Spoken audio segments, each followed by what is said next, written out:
Okay. Um, Hi. Corbin and I are hanging out in the studio today, and yeah,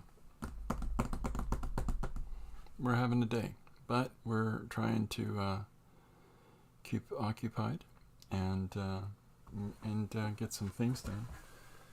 In the process of doing that, I've reorganized my studio space a lot more effectively, which I'm pleased about. Sometimes we need to do things that help us to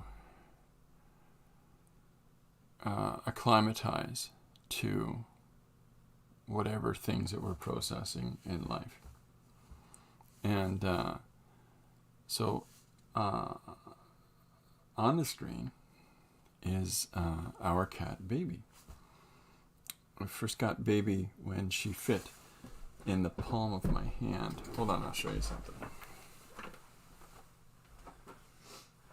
This is Baby's toy. This little, we're not sure if it's a cow or a horse or what it is, but this is her toy, and so she fit in the size of my hand, and I got her this toy, and it was like the same size. Hi, Linda. Hi, Tim.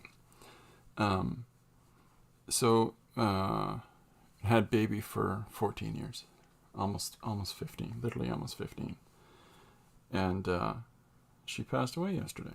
So, we're having a melancholic day, and so Corbin is beside me. We're trying to get used to the new way of things, and so Baby passed away. She developed cancer a month and a half ago. Something was wrong, and she had a little thing in her tummy. We thought it was a skin. The doctor as well thought it was a skin infection, and she had really, really good blood work, and those two things together, that was the start of the cancer. And so yesterday she that was it. So Linda says, rest in peace, baby. Thank you, Linda. We appreciate that. So so that's why I haven't been around for the last so many days, and here we are now. So so that's, if I'm sappy today or whatever, this is why. But okay, so one of the things with this in mind, so when you have something come up like this, it helps to work through things in whatever way and means it, or sort of speak to you. I'm a creative person, and I interpret the world around me through story, visual and textual story. And when Lori's dad passed away, who was the only real male role model I've ever known, last year he passed. I did a portrait of him here on the stream just because that was my way of celebrating the blessing that I had to have her dad in our lives, right? And so I don't know that I can do one of Baby quite yet, but we'll get there. Here's what we have been doing, though, today. Corbin, and you can see him resting in the front of the image here, cleaning himself up a little bit after all his hard work. But we redid the studio setup for my desk. I have a board that is, so the board that you see on an angle below the lights in the picture is actually 3 feet across, and so we've got this nice rubber grip stuff pinned down to the surface with flat pins, and it's ample amount of space for what I have been using as my drawing board to sit in the center of it all. But I've got a marker drawer on just sitting on the side, and just to add a little bit of a surety that it's not going to slide off or fall off for any reason, I've got little clips pinned in below it. And, there's some paper there to use, and there's I've got a little container up in the top right corner here that's got my sharpeners and eraser and inks, jarred inks. And hi, Susanna. And then I'm able to have these pens resting on the side, so it sort of allows me to have this facility in front of me. And so you can see now where Corbin sits, by the way, beside me. That's his chair. That's his little two level high post that he just sits on top of because he can't fit inside of those holes. And and so I've got a couple different things set up. Like I finally been able to figure out how to put a book in front of me at an angle with clips to hold the pages for resourcing, for drawing. And what's nice about this rubber mat that's down on the board is that these pencils are this is a good maybe 50-degree angle, 50-degree angle that the drawing board is on. And despite that, these things just sit here nicely and they don't move, and so that'll be nice to have that in place. And I've got another off on the side here. I've got another little clip. Let's see if I can move. No, I don't want to move it. That holds templates and stuff like that. And I've got I'll move my goofball face. So here's some paper towel for ink, right? Little note paper right here. Just this thin scrap of paper there. And a little pad. And then there's sharpeners and bottles of ink here. And then here's all these pen things that you can see. And it's actually quite a bit, right? And then there's a whole second row of other pens just resting on the side because it's that high. So it's 3 feet by 2.5 feet tall by 3 feet wide. So it works a lot better for me and for my back than having that small board.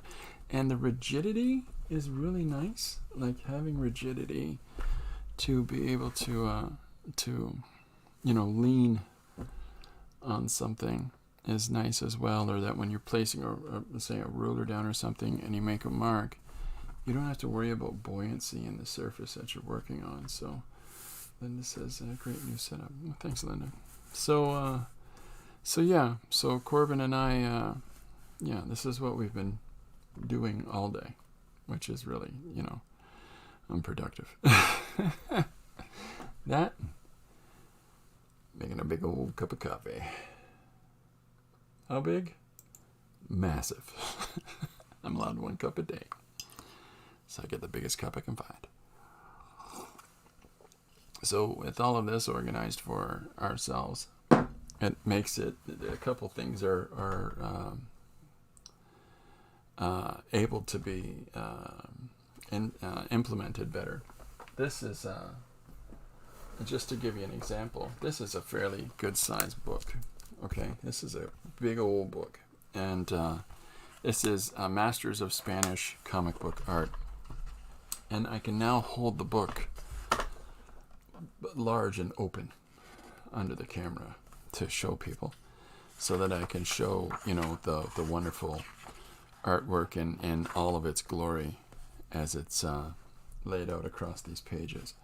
So, there's certain things that that are going to be really, really nice to be able to showcase this way. Like, how elegant is this? The difference of these two approaches to the work. This is this really lovely painted image. At the same time, this is this really powerfully inked image. So distinctly separate from one another, but they both have this elegant handling. And I can show that now and compare the two together because we have a larger camera space. I said that I'd be trying to improve the camera situation, the lighting situation, and this is what I got for you. So with that in mind, this is Alex Toth. This is one of his 3 books. Now I have 3 big, thick Alex Toth books. Well, actually I have about 9 Alex Toth books. But this is one of the 3: Genius, Illustrated, Animated, and Illuminated. And so these books are huge.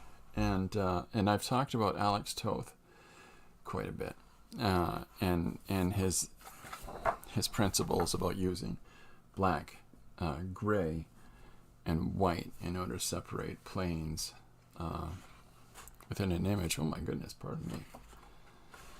It's got some cheeky art in there too. Oh boy! But you can see how his storytelling is just so fantastic and efficient. And he did it all by hand. He would do all of these little stages along the way. He might have a colorist, but he even set up those colors for the person that he intended to be used. So I mean, this is just a phenomenal creator, but a really strong example. Now, stylistically, it might not be for everybody, but he's a really strong example of storytelling, and storytelling in lots of different ways. Like, this is a periodical strip, as opposed to this is a comic book page. These are illustrations from the Jack Lemmon Verna Lisa movie, How to Murder Your Wife, which is one of my, strangely enough, despite its scary title, I love this film. I really, truly do. There's Lemmon and Lisa there, and Lisi, sorry. And it's about this confirmed bachelor, and he does these comic strips. Okay, that's what these strips are. Steve Gang, secret agent. And so he has a butler, and he has a number of people that he calls upon. And so he writes out a script. They all get a copy of the script, and then the butler shoots it. They act it all out. And the butler shoots pictures of it that they get developed. He takes back to his studio, and he draws his periodical strip from. And, and he's the swinging bachelor type who's never going to get married or held down. And then he wakes up one morning with this lovely Italian bride that's in his room. And so it's, how do I get rid of her? Because his butler's going to quit, because he doesn't not work for families or for married men. So it's a fantastic film.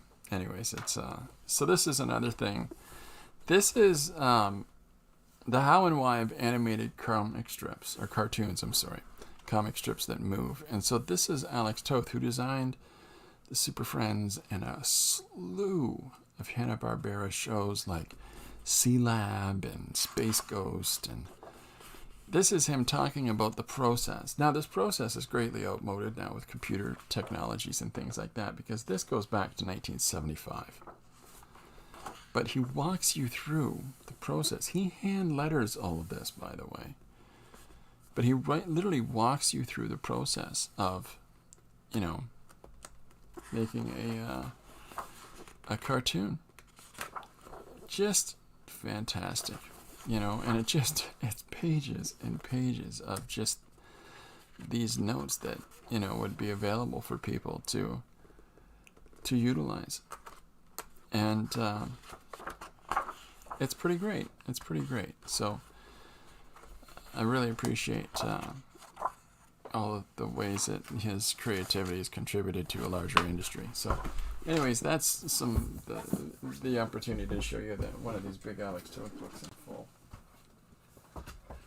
Just for interest's sake, when he's talking about these animated shows, these are some of the characters these are the workups that he would do for all of these characters to appear in shows.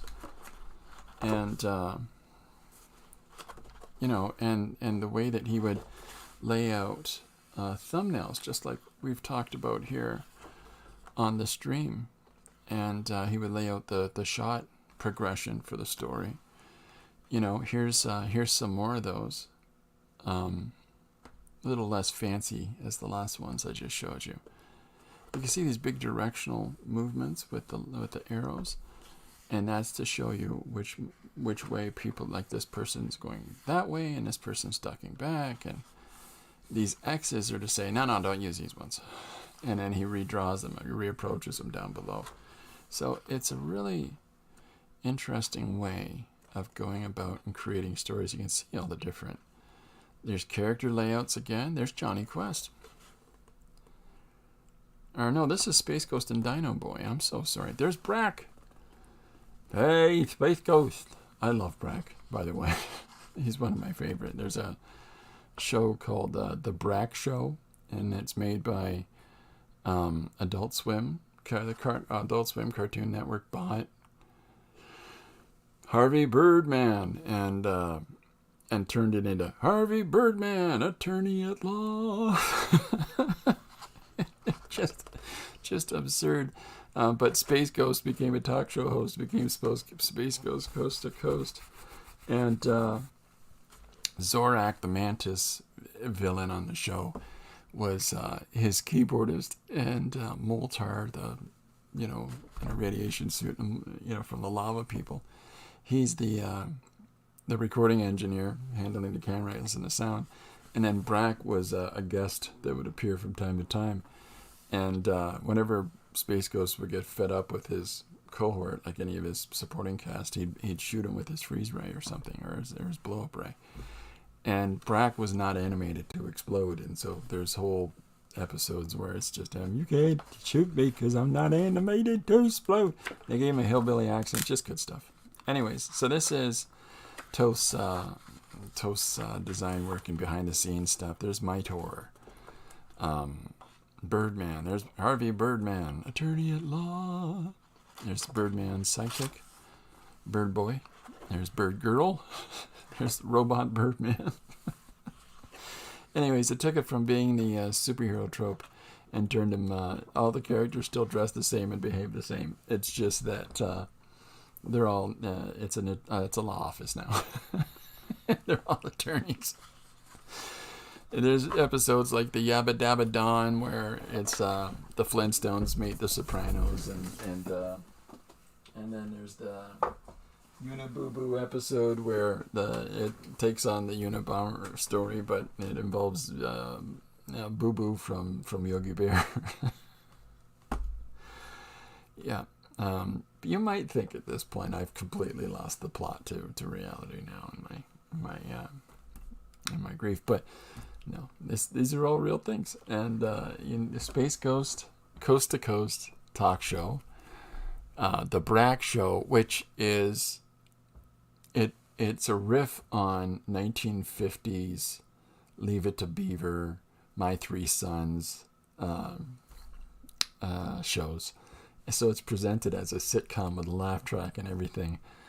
And it's about Brak and his mom, who's a big monster as well, and his dad, who's a Hispanic fella, who's about half the size of the mom, and he sits in a chair at the table and he says, "Did somebody move my chair?" Yeah, he's your Desi Arnaz type. "Nobody moved your chair, hon." And meanwhile, she's a giant monster with big fangs. "Why would anyone move your chair, silly? Now, would you like some muffins?" Oh, it's so absurd. Yeah. Anyhow. And then Harvey Birdman, Attorney at Law. Yep. Okay, so, so this setup is really nice because I'm sitting back in my chair now, and, with my back straight, which is important. You can't be leaning over all the time. And it's a challenge for me in the first place because I'm, 5'18", so it tends to... You've got to get your settings right in your studio. And, I've got everything set up the right way. Corbin's right here beside me, sleeping, snoring. And, again, we had a hard day of cleaning and rearranging the studio. And making spaghetti sauce. Yeah. And then later on, Corbin and I are going to make cookies. This is I was a cool guy once. So anyhow, I've got this nice setup. So I've got the paper here. This is 8.5 by 11 cardstock that's in front of me, and I'm able to fit the entire sheet in frame, which is nice. And then when it comes to 11 by 17, there's the 2/3 of it in frame. And then on top of this, I've still got this setup. So here's the zoom camera, and it lets me focus in on the details, so you can see during the drawing process. Then this is fun day with Corbin. Lots of naps for him today. Yeah, he didn't sleep good last night. He was wandering around trying to understand where baby was. So. Yeah, so this zooms in pretty nice on the central image. So that's a benefit. So hopefully this new arrangement is going to make it easier for people to see what in the world is he doing. Yeah, and while we're here, hold on, check out this function. How to tell stories with words and pictures. That's what we do. Anyways.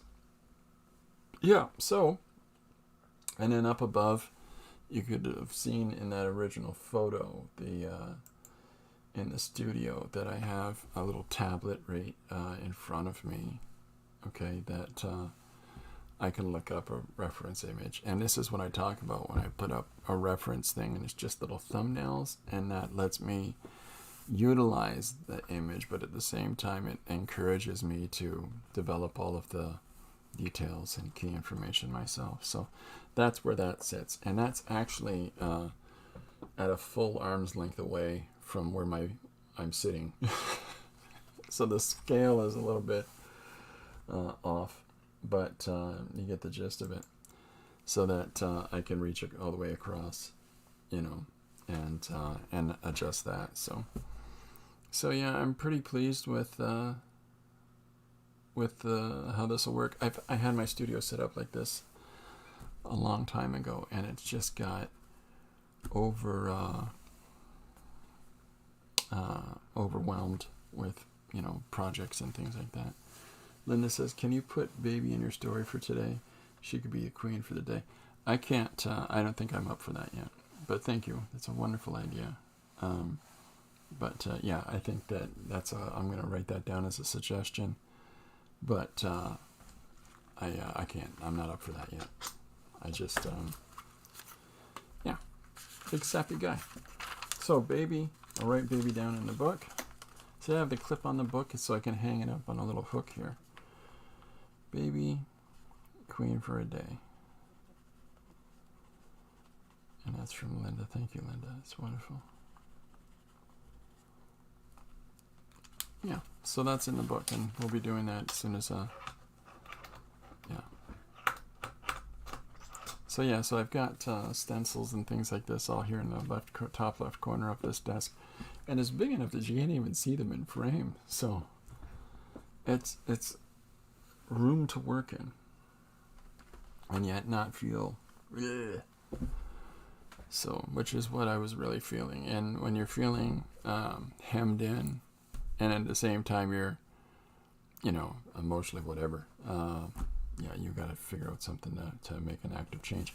Underneath the page I'm drawing on, I have another page right here. And this is something I encourage folks. This is, what colors is gray? Oh, it's that. Well, what color is this gray? Oh, okay, it's that. All right, okay. All right, I know which one's which now.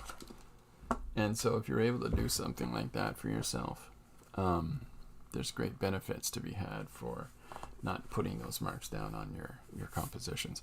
And then having the paper towel right here, if like when I'm drawing with a ballpoint pen and I'll draw on the side, and you get a dollop of ink up on this side, because ballpoints put out the same amount of ink through the entirety of the top of them, it'll collect ink on the top, so you just go like that.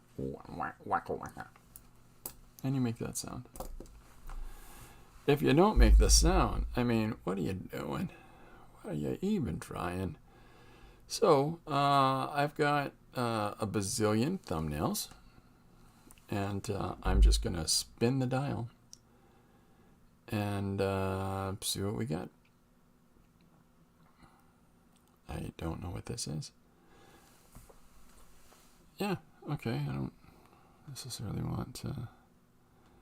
Alright, so we've landed on, I think that's a truck. My thumbnail might be too small. Alright, let's do this one. This is John Byrne did a cover.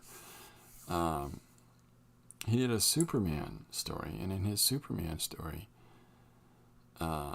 okay, first off, he did a Fantastic Four cover, and in the Fantastic Four cover, he has this character named Gladiator, who's basically a pastiche of Superman, and he's holding one character up above him, and another one in his arms, and the other two characters strewn about him. So then he went over to DC Comics to do some work, and he was working on a Superman title, so he redid that same graphic image, but instead of this Gladiator pastiche Superman, he did Superman himself, and so the what many people might not recognize, the Fantastic Four is the four basic elements: Earth, the Thing; fire is the Human Torch; the Invisible Woman is air; and Mr. Fantastic is water. And so when he did the Superman cover, he had Block, who's made out of stone; Invisible Kid, Sunboy, fire; and Brainiac 5, who's of superpowers intelligence, but he also has a pliable force field. So, you know, ideas are hard. Anyways,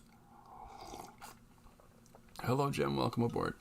So I thought, let's, hold on, I'll make it bigger. So this is the cover that I'm referring to, where he's holding somebody above him. He's got another character here and a couple of characters draped around him. So I'm going to do something with that, but we're going to have a little bit of fun with it. So I think, am I in on the Zoom yet? I think you'll need me to be zoomed in for... Okay, so I'm just making sure exactly where I can draw in the frame. So yeah, having my pencil sharpener where I don't have to look for it.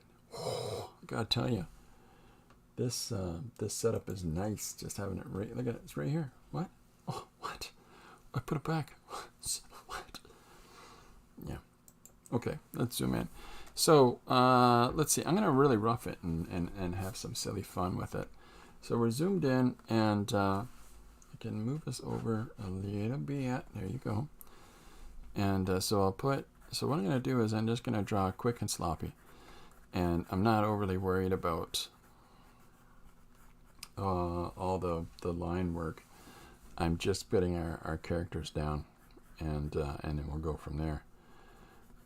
And I'm not trying to reproduce his style of drawing. I'm just drawing for its own sake, and I've been exploring a cartoony approach to things, and I might play with this a little bit today. And because why not? It's a good day for it.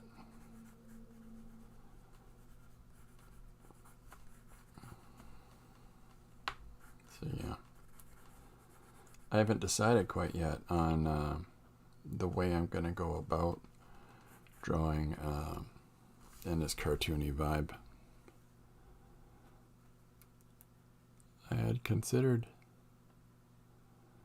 something earlier, but I think I'd already lost it. Let me see if I can find it for you. Let me see how long it takes me to become completely bored and not want to find it, which is where my head is at today. I'm already there. So I had a conversation this week with somebody about AI, and this is before baby passed away, but where my brain was still working. And we were talking about how there's so many creators that are utilizing AI right now with the whole, I'm going to suggest some prompts, I'm going to suggest some language to AI, and it's going to create for me whatever it's going to create for me. And I'm going to call that my original art. And he's very against this. I mean, absolutely. He finds it absolutely intolerable. And I don't entirely disagree with him. I'm not suggesting that it is entirely intolerable, but I think I'm anarchistic at heart.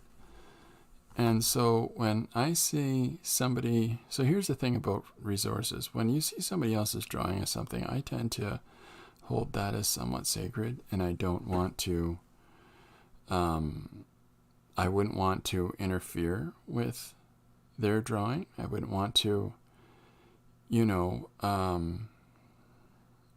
utilize their image and call it my own, because that's not what it is. But when I see AI images,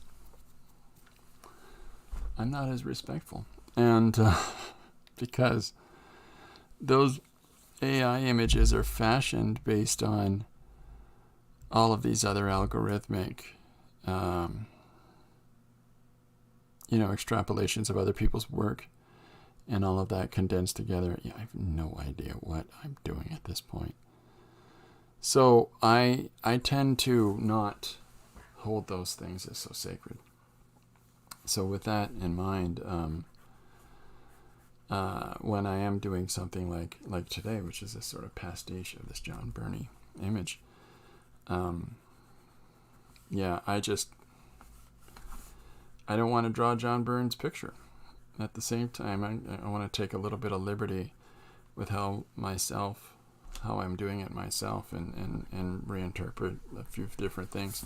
So for those people that are looking for an adaptation of John Byrne, they're not necessarily getting that. Sorry, but I've lost appreciation for a couple of people, and I have no problem with saying, Proko, that Proko, right? Whatever his name is, he took another person's art, and they made and they entered all of this into an algorithm program, and then they had the program generate a little show opener based on what this other person's art is like. And I think that this is the challenge of any new tools, is that we have to be aware. We don't know that by doing that and inserting that into this program, that it doesn't have thanks, Jim, appreciate that, that it doesn't hold on, it doesn't retain that information that you've inserted to it now. So by inserting this entire search algorithm into this person's creativity just to have them draw a little logo card for their show, now that person's artwork is entirely entered into this program, into this system, which would, I believe, in my mind, make it easier to resource to create other works based on this person's art. So don't do that. It's one thing to make suggestions and stuff. It's another thing to enter somebody else's work. And so I won't watch any programs or anything from these people anymore after that discourtesy. So, all right, I don't want to draw. I want to shake it up a little bit with the way I'm going to draw our guy. I want to make him a little more fun, and to not have these big beefy arms and stuff. I think it's funnier if he doesn't. So I'm thinning out his arms, and I'm adjusting their placement here, just so that I can make him a little more gonky, a little less rigid than a John Byrne illustration, and more fun and interesting physically. So I've thinned his legs out, taken away the big bulky muscles of those, and I'm going to tuck in his pants into his boots. I, for one, have always thought that was funny. When people, in Star Trek or in superhero stories where their pants are tucked into their boots. I don't know if you've done that, aside from if it was winter time. It's so uncomfortable. I've always found it to be so very uncomfortable. Okay, so I've cartooned up his feet, gave him kind of flat duck feet kind of a shape, and I'm gonna change the contour of his head a little bit there. Thin it out, take away that big bold, hey, check me out, I'm all beefy and muscly.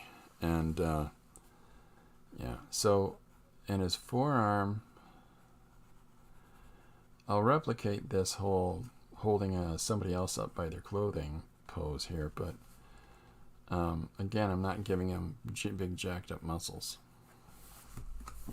Just because I don't wanna I don't think so. So I have lost I turned it off, and I was going to try to look up music, and then anyways, I found it. So, okay, so we've got our first person who's laid back, and he's dangling from his clothing, which is it's a really good fabric, because that's So I'm going to put his arms hanging down like so. Let's find that shoulder point, and then we'll have his back, so his other shoulder will be here, and this arm will be moving that way. So his face is like so, and then maybe we can give him some hair that hangs down below, but I'm going to expose a little bit of that chest because I don't like the whole shirt's not ripping, shirt's not being stretched. So here's this guy, and then we'll put his arms out like so, and then dangling down on the floor, just to sort of really push this guy's body has just gone limp and fallen apart here. And then I'm going to switch his hip, I think, a little bit, because it's awkward that one guy stands here, legs astride, and another guy is flopped out in front of him. But for whatever reason, you just sort of assume that the knees are going to tuck under nicely. That's not how we work. So I'm going to push his legs out in this fashion. So he's pretty uncomfortable in this position. And then we'll put his legs here, just to give it a little more drama. We're going to skinny out his legs a little bit. This kind of approach to anatomy that by playing up on just these slender forms, is because of a guy I talked about recently, Masaccio, I think it is. He did a really interesting adaptation of all of the Star Wars films. Well, let's not say all, because I don't think he did the Ewok Adventures. Both of them. And he has this very fantastically open, and everybody's kind of gangly and awkward, and he does this really wonderful bends of the leg, the upper leg, and the bend of the arm, and so that people move like elastic bands, really. So I've really enjoyed the way he's drawing, and so I thought I'd maybe incorporate some of that. This is me changing his foot already. I haven't drawn very much the last so many days.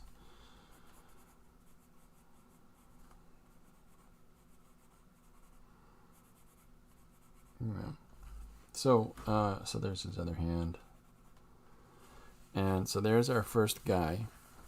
And so it kind of makes us look even a little more ridiculous, maybe, because he's just, hey, how you doing? And, meanwhile, he's going to have this completely jacked up dude he's resting his hand in the small of his back. So with that, and instead of being maybe a jacked up guy, I might draw somebody who's just rather rotund, full figured, portly even. Just because I like the possibility to go with it someplace else there. So we're throwing in these sort of shapes of, here's his leg hanging down. I don't want him to be muscular, I just want him to be large.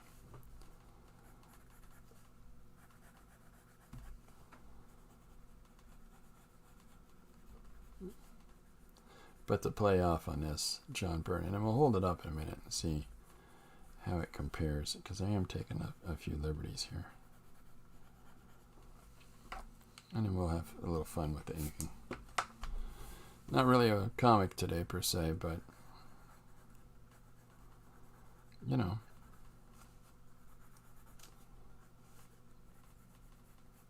Alright, so I'm going to give him a bit of a belly. This happens, folks. We get older. I used to be skinny and svelte.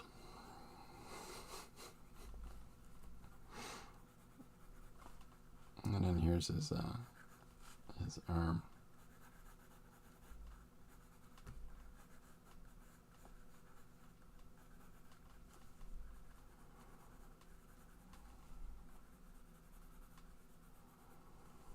You think of this. That's not how the thumb goes. That thumb's upside down. Isn't it? Here's his hand. No, with it.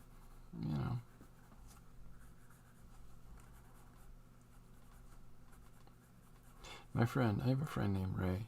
Ray's really cool. But Ray's hands are so big. It's really impressive because his fingers are twice the width of mine. He's got solid hands, and I always think of Ray's hands when I'm drawing, especially like big-sized dudes. All right, so I'm going to give a bit of an under chin before we drop him back here. And then here he is holding him in the small of his back, but if he's in the small of his back, that means his body comes back like this. And I'm going to switch the direction of this arm because I don't like it. Whether it's less dramatic this way, I don't care. But, so there's three of our four guys.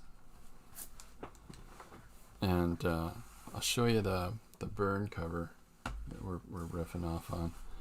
So rather than being muscular, I've made him portly for the top guy, and I've made this guy, just a complete flop as opposed to this sort of superheroic passed out. And our hero is rather a bit smaller than our main guy. And so we've got two more people to do around the sides. Now, I'd mentioned that when he did this cover, this was the Fantastic Four when he did it at Marvel, and it was Superman and the Legion of Superheroes when he did it at DC. One of those books where, why are we fighting? We're on the same team. One of those. And but all the four of them represent Earth, Air, Fire, Water, and of course he's super. And it was different style, like they're the same artist and the same creative approach, but different character choices. So we've got a guy, the fourth guy here is lying out, and he's completely zonked over here on the side, and I'm just gonna pencil him in like this for you. And then the next one is he's lying in this position. Now for the DC cover, it's Invisible Kid, who's a boy, And in Marvel, it's the Invisible Girl, Invisible Woman, depending on, you know, after like 30 years of the comic coming out, they decided, and you know, she had a child before, and then like she was pregnant with these two characters' first child, who's now Franklin Richard, and he's a teenager in the comics, but they finally changed it from Invisible Girl to Invisible Woman. It's not awkward at all. So I'm just having this character sort of knocked out here. And I don't have designs for any of these people, anything like that. I'm just having fun in the moment, laying out an image. And even when you're referencing somebody else's image, I don't want to draw, there's this kind of awkward angled shoulder here on this, see? Yeah, I don't want to draw that. So I'm going to utilize the environment a little bit more and have the hand of the person popped out like so. And just drape him across. Instead of cradling the rock, I'm just going to have him sort of flopped across it there. And there's another rock. So I guess we'll draw, you see that sort of ridiculous. All the rocks are these nicely cut flat squares. Yeah. Alright, so we'll draw this person in and give them some form. And let's give them a little more bandy figure. A little more cartoony. Let's see. Yeah, how about that? We'll put the toes up here on a rock. And I'm going to raise this leg up. Like this.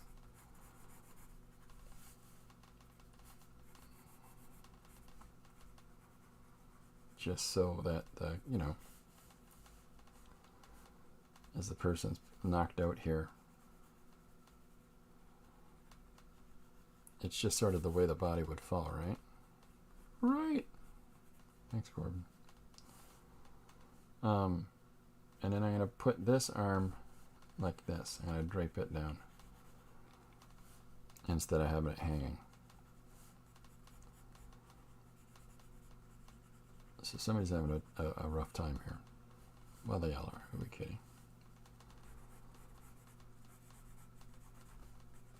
So I hadn't really intended to stream today, but I'm just, you know,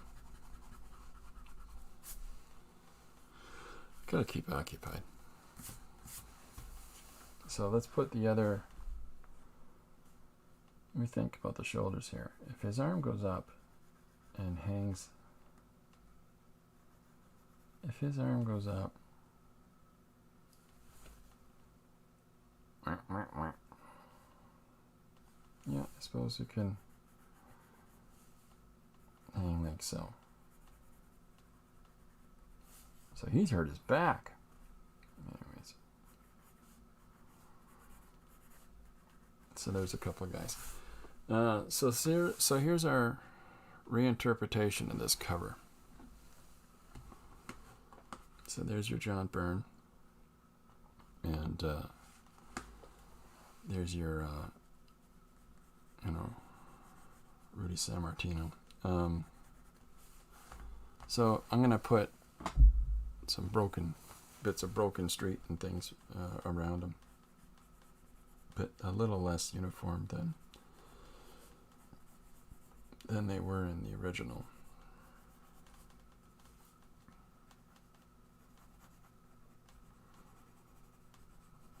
So I'm thinking about, as I'm drawing things, I'm not just thinking of everything as flat lines. I'm thinking of it as though it were planes, right? Planes with some density to them. So here's his foot. I better start erasing out some sections before I confuse myself.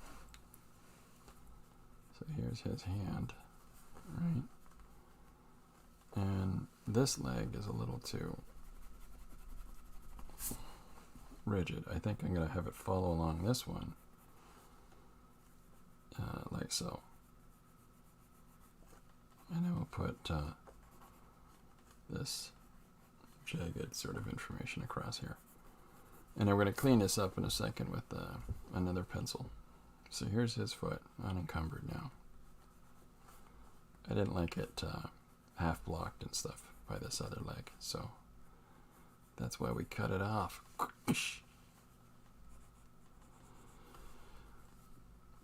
Yeah.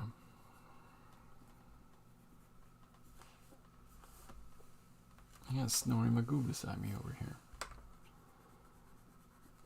He's snoring over here like it's an art form. Instead, it just snores.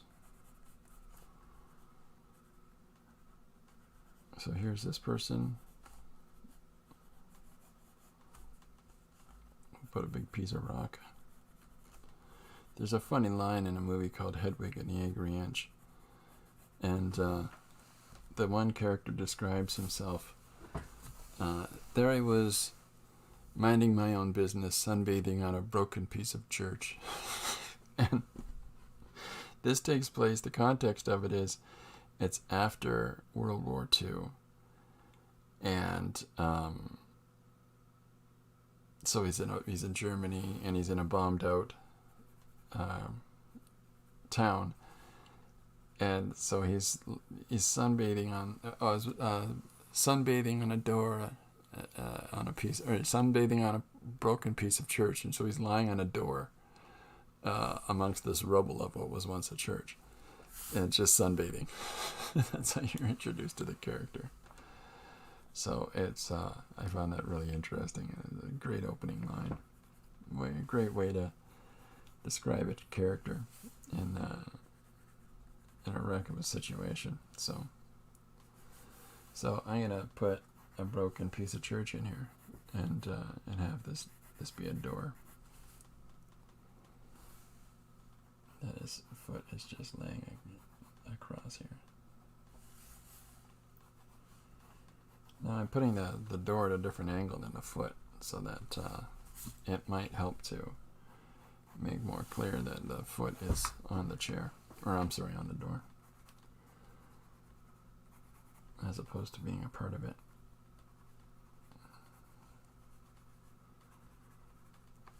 Door. And yeah. So I guess I'll put a few more broken bits of whatnot through here. So this person's leg goes through there. That'll be the leg. That'll be the leg. Anyways. And then we'll have a more clearly defined form of that guy. So here's all the silly compositional elements now. The idea that this person is, similar in size to this one. Were he to stand up, they'd be similar in height.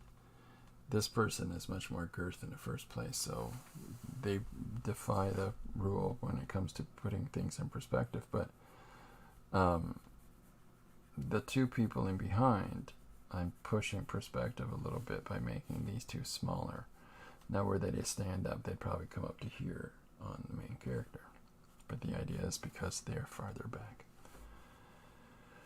So a way to sell that would be to have some of the different things that are behind. So this line of this surface that goes in behind the door, or the rubble he's standing on, is in front of this character.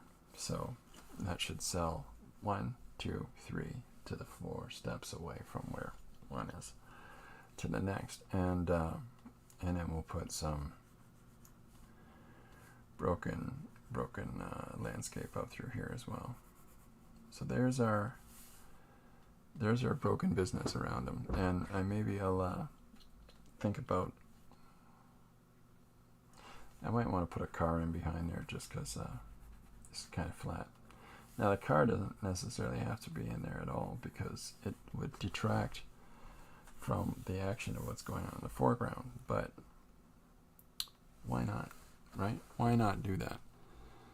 Do I have any cars kicking around anywhere? Well, what do? I'll do a truck. So I'm going to draw.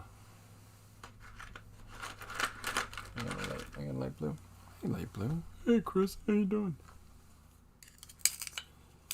So I'm going to draw this background plane in behind here in a light blue color, which I think you'll still be able to see.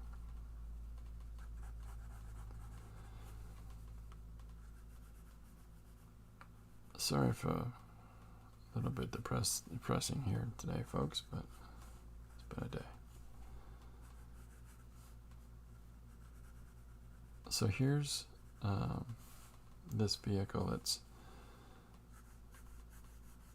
going to be in behind where all of this is taking place in the foreground. So I'll just put this back there so that it gives just some more interesting things going on within our image.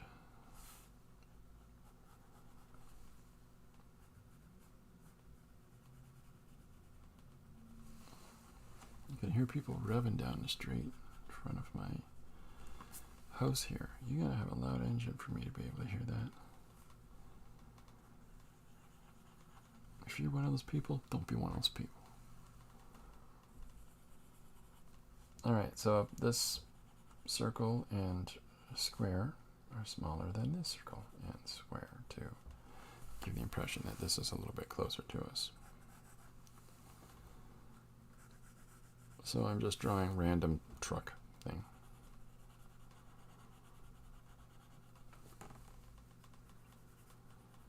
Just utilizing basic shapes in order to build up, you know, the truck. I'll be back. I'll do a stream, I think, tomorrow where I'll talk about something new. But as it goes for today, I've been taking the yesterday and today off from stuff.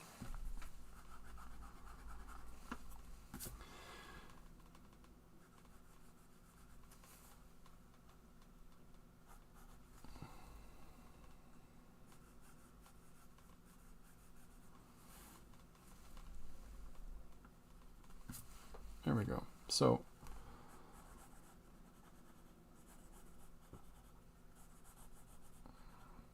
he's just snoring like crazy beside me here in the studio. Just a snoring machine. He was up all night. So here's our mirror on the side of this jalopy. And I'm only going to follow the shape insofar as, you know, let's say here, right?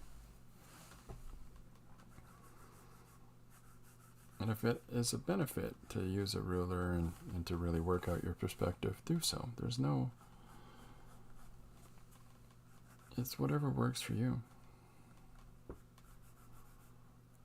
I could probably really benefit from actually using a ruler and measuring out my perspective, but I'm going to be honest. I'm too lazy.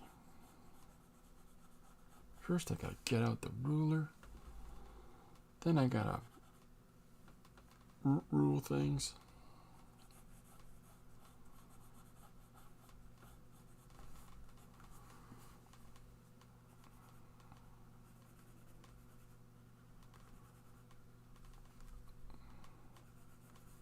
So by having this information and drawing it in a different value, the idea is it's sort of similar to like a what's called a color hold when you're digitally inking, and so that the background or certain colors, certain lines are done with one color. Like let's say the character in the foreground, because I'm drawing these foreground elements in the green, and then the drawing in the background in the blue, where I'd convert this over and have this in inks, I would really prefer to see a gray in that background and a dark black in the foreground.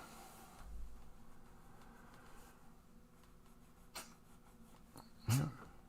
You all right?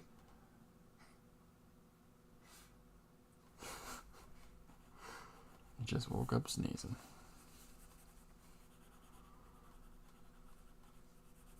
Okay. The world's sexiest eraser. Alright, so here's our truck. Let's put some... Good heavens.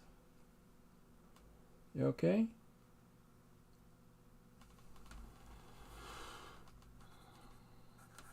Sneezing is just... He sneezes. He's always been a sneezer since he was a little guy. And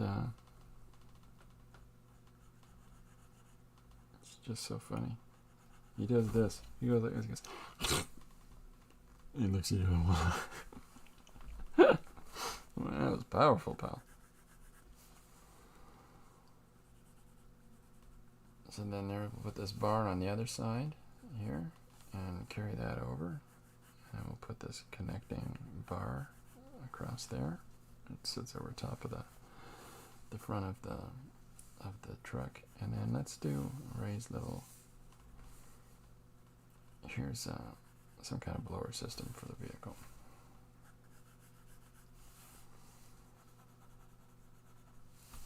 No, it's a good looking car here. Boom boom, you know what I mean?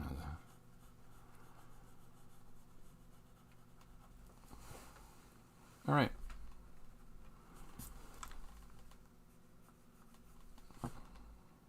Yeah, that kind of works. And then I'm going to put maybe a broken building as well in behind. I gotta move. So I got the... Yeah, I don't think this worked there. So I'll draw some corrugated metal or something, and well, why don't I do this? I'll draw a building.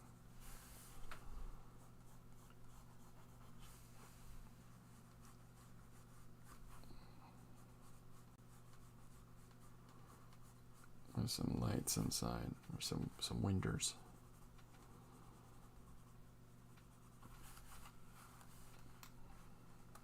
And then in the foreground of it, put some big sheets of metal here. I just got this stencil. Isn't that cute? I got that stencil last week or so. And then this way I can show this environment open and have these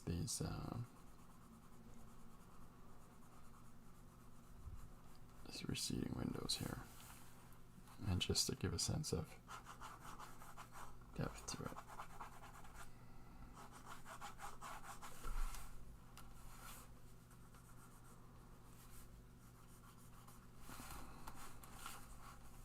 Got a ruler?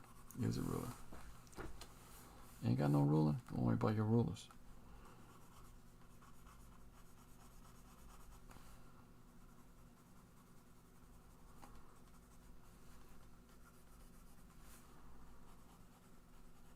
Trying to think of what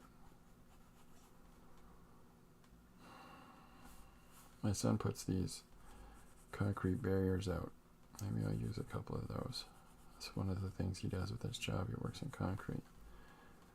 Is that they got to put concrete barriers out to keep the dummies that don't seem to understand don't drive here from driving there, because sometimes they need barriers in front of them so they can go, oh, you meant don't for me not to drive down here. Okay. Draw one more over there. I guess I went right out to the edge of the page on this side. Yeah, so here's some broken pieces of buildings and so forth. put one more there in order to push. And the reason I'm doing that is because now you know that this block is behind this guy's leg. And then this piece of broken business, which sits behind the block, and then this, which continues over here, sits behind that. So it's giving a bigger and bigger sense of depth. And we'll put one more little line up there, just to give something interesting to this environment. One more window, why not?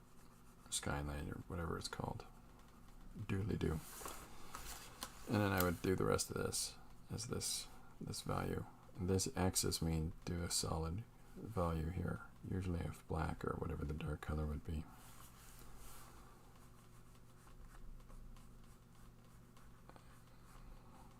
There's the trim on that opening.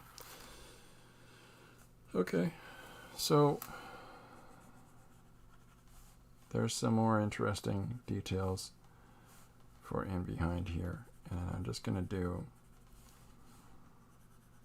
some shapes here, and if I put these dark shapes in behind our guy, then it should make our guy come forward. So there's our, let me get my phone back out, and so there's the truck, and let me see if I can, there it is. So here is the John Byrne art, and here is our quick doodle version of it. And so the real reason that I'm doing this today is because I'm not really up to doing a one-page story today. I'll do one later on, just not up to it yet. And I've got a bunch of them I got to post that I did last week.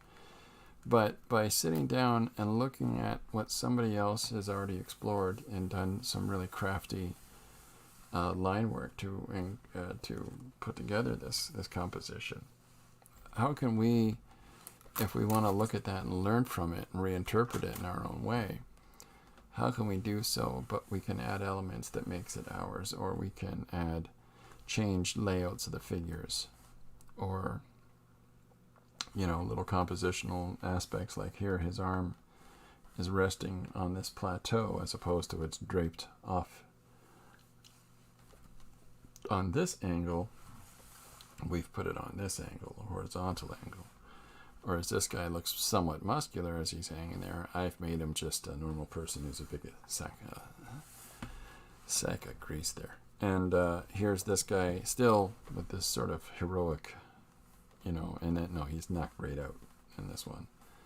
So, and then rather having muscular guy, I've got a portly fella. So I get to draw softer lines in order to delineate this person's form, because his form is softer. And yet at the same time, when you want to do mass, I'll show you something here. This is, so here's a nice, I'll do it like this. Can you see this? Yeah, I think so. So here's your leg muscle up into your buttocks. And, okay, and yet there's some soft lines put in here. And so the leg doesn't really have any weight going for it per se. Whereas if you taper the line so that it thickens and thins back out again as it goes through the form, not a great marker to use to do this, it puts a different kind of a weight to, let me pull this down a little bit. There you go. So this tapering of the line gives a different sense of volume. So as we're in here and we're moving through the space, then it gives this greater sense of weight to it. And that way it can help you to clarify the mass of a character in that regard. So think about, instead of just drawing straight lines, think about thin, thick, thin on your line application, or thick, thin, thick, or it starts really thick and it just thins out. Because Modigliani, the artist, he would, in interpreting, so if he's drawing, so he's got a portrait of somebody, okay, and he wants to show that they've got this rather soft chin and this rather soft neck. And so one of the things that he would do in his lines, I'm roughly penciling it in. Okay, so as he's drawing painting this lady's head, as he would put the lines in, his brushwork would taper. And so he could imply some weight in the neck and with the chin. And, it's not entirely the most flattering way to illustrate somebody, and yet at the same time, there was something definitely to be said for how, and I'll pull in just a little bit more so you can see. I'll move this over now. Should have thought that through. So, well, I'll just bring it right around here. Okay, so you can see that it's less than flattering to do that with a person's face, but you can understand that where there's some thicker lines is where we've got those deeper. Here's a soft little line. Here's some nice thick lines around the eye. The eyebrow is thicker at the one end than the other. He's given this sort of more clarity on the shape and the weight of the parts of the face because of the way that his approach is in his painting. And you've got this buoyancy in the hair.